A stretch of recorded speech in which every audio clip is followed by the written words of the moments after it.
at the Grand Umayyad Mosque. همتك الفعال ويدك الهطال وأنت للرسالة أمينها القوي يا أيها النبي أنت إمام الحرر سلطانها الغيبي الصلاة على المظلل بالغمام خير خلق الله شرف أرض رهاما. There's a wonderfully lyrical description of traditional and devotional Islamic craftsmanship in Nadim Aslam's The Wasted Vigil. It's the story of a house in Afghanistan built by a traditional Muslim artist and later bought by an Englishman and his Afghan wife. The house was built by an old master calligrapher and painter in the last years of the 19th century. He belonged to what was almost the final generation of Muslim artists to be trained in the style of the incomparable Bijad. When the 6-roomed building was complete, the master, who had painted images on the walls of each room, brought to it the woman he wished to make his companion for life. Beginning on the ground floor, each of the first 5 rooms was dedicated to one of the 5 senses, and as the courtship slowly progressed over the following weeks, the couple went from one to the next. The first was dedicated to the sense of sight, and on the walls, among other things, Suba, in a dancerly gesture, presented her eye to a rogue in the forest. Allah created through the spoken word, read the inscription above the door that led to the interior about hearing. Here the walls showed singers and musical gatherings, a lute with a songbird sitting on its neck, teaching perhaps learning. From there they moved to the faculty of smell, where angels bent down towards the feet of humans to ascertain from the odour whether these feet had ever walked towards a mosque.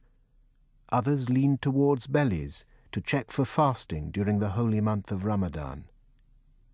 In the room about the sense of touch, there was a likeness of Muhammad with his hand plunged in a jar. He was someone who would not shake hands with women, so in order to make a pact, he would put his hand in a vessel containing water and withdraw it, and then the woman would put her hand into the water. Then it was on to taste, and from that room they ascended to the highest place in the house. It contained and combined ultimate human wonder, and that was where she said yes.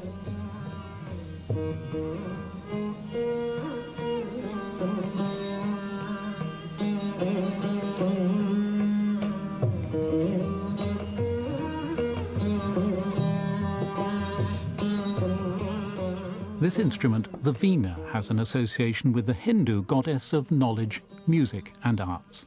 Saraswati is often seen holding the instrument in paintings and iconography. The piece is called Uyala Luga Vaya and is performed in this recording by the late S. Balachanda, a leading veena player of the 20th century.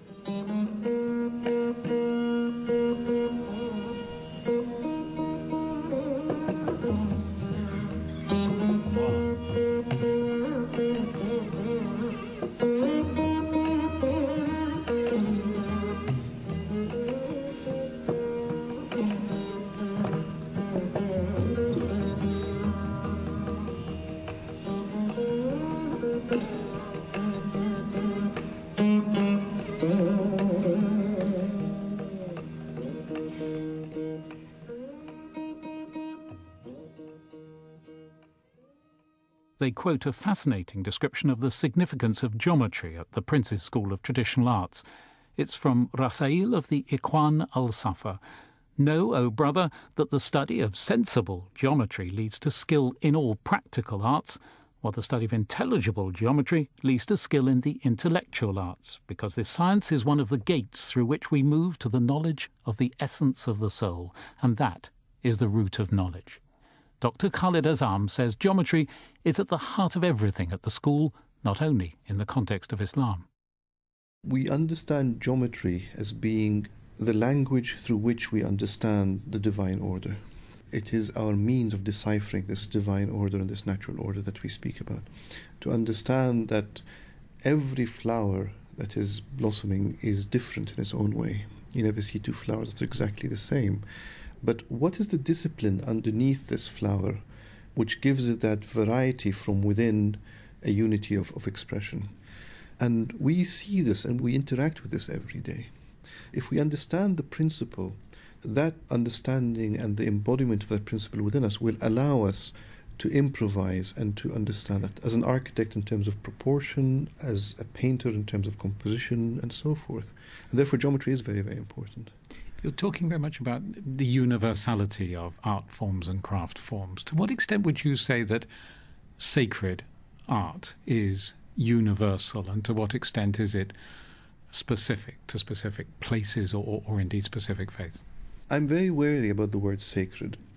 A lot of people take on the responsibility or the mantle of them doing sacred art, and I say, is it up to you to decide that this is sacred or not? So we have to be a bit wary of that term. I believe there is a difference between two terms, which is also religious and sacred.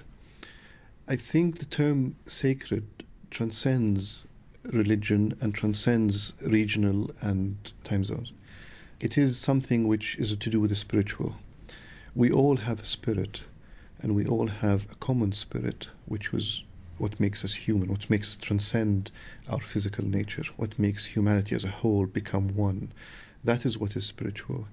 And then we are all born in a certain context. And therefore, if we look at a religious architecture, it might take on the form of a Christian church, or it might take on the form of a Hindu stupa or a mosque or an icon. The form might have a religion which comes from a doctrine and a certain canon. But what we try to teach the students is to look beyond that and to look at what is the underlying, fundamental, timeless, perennial principle that sits beyond that. And where does all this come from? And therefore we go beyond the level of the religious and try to understand the root of the spirituality, which is the essence of creation. And that is timeless and that is universal. Would you agree with the suggestion that art cannot really be produced as such, that it is a gift? It's both. I remember one of my tutors saying architecture is about 99% perspiration and 1% inspiration. And that's a statement that always is repeated. But through my own experience and through what we say to the students, is that you have to prepare yourself for this to come. You have to have technique. You have to understand technique. You have to understand the materials you're working with. You have to really prepare yourself for that moment of inspiration that comes. And it is, again, like prayer. You perform your prayers, and if that moment of grace happens, it happens. It's not up to you. That is where we open up ourselves to this world of creativity.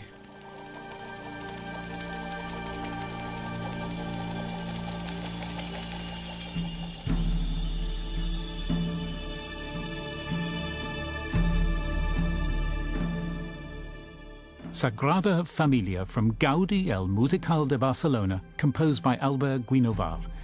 Few have achieved such fame for the search for innovation in design as Gaudi.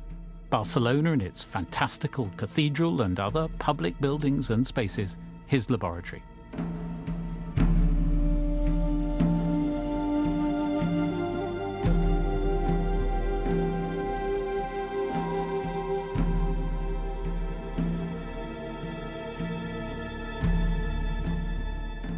Fossua Ando has been studying at the school for 5 years and has also been involved in the school's well-established outreach programme, spending time working with artists in Nigeria and about to leave for a similar project in Jamaica.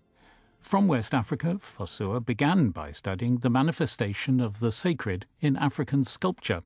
But during a visit home, she discovered just how fast the African tradition of textile dyeing was declining. So she switched her focus to textiles.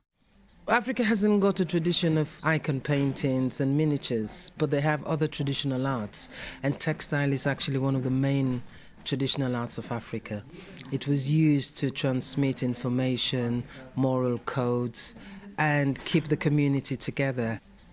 The textile crafts of Africa also relate to the sacred narratives and the sacred arts of Africa. If we look at the Bogolafini cloths that were passed down from grandmother to granddaughter, with all the rules of how to behave as a woman and all the moral codes and secrets between women were passed down that way. So it is actually a very sacred art and a very traditional art in the same sense as icon paintings and miniature paintings. It has its own formal language within the craft of textile. And even here, in an apparently very different art form, geometry is key. It is rooted in the geometry. If you look at the traditional African cloths, they have all those images on, all those symbolism. And they're universal. They more or less mean the same, but from an African perspective. So how, I wondered, would Fosua's work have been different if she hadn't come to the school? I originally came here because I didn't think my work had any meaning, had no sense of the divine. And I'm a glass artist originally. It was just empty. And I wanted to do something that had within it, when the work was produced, showing the line of tradition and the sacredness of all crafts, of using your hands with your head and your heart. For me, that's why I came to the school. And so already my work has changed. I take time over it. I understand that every mark is important, and also the work is central, not the artist. So I now understand that it's okay as an artist to take second place to the work. For me, that's important. I am no longer the center of my work. My work is the work. It's a sacred piece. There's no ego in it. It's just, over the past 5 years, it's just killing the ego, which modern art, I think, is so full of. Fosua Ando, one of the students at the Prince's School. And we end with a musical work that blends traditional African song, dance and ritual with Western composition, and that's enthralled audiences ever since it was first performed in the 1970s. There are obvious parallels with the idea of renewing ancient artistic skills. The composer of African Sanctus, David Fanshawe, brought his groundbreaking work to South Africa when I was a BBC correspondent there, to a South Africa just embarking on its political transformation. The atmosphere, when it was performed in St Mary's Cathedral, Johannesburg, was electric. In tribute to David Fanshawe, who died just recently at the age of 68, here is the Lord's Prayer from African Sanctus, preceded by a lamentation for a dead fisherman of Lake Victoria.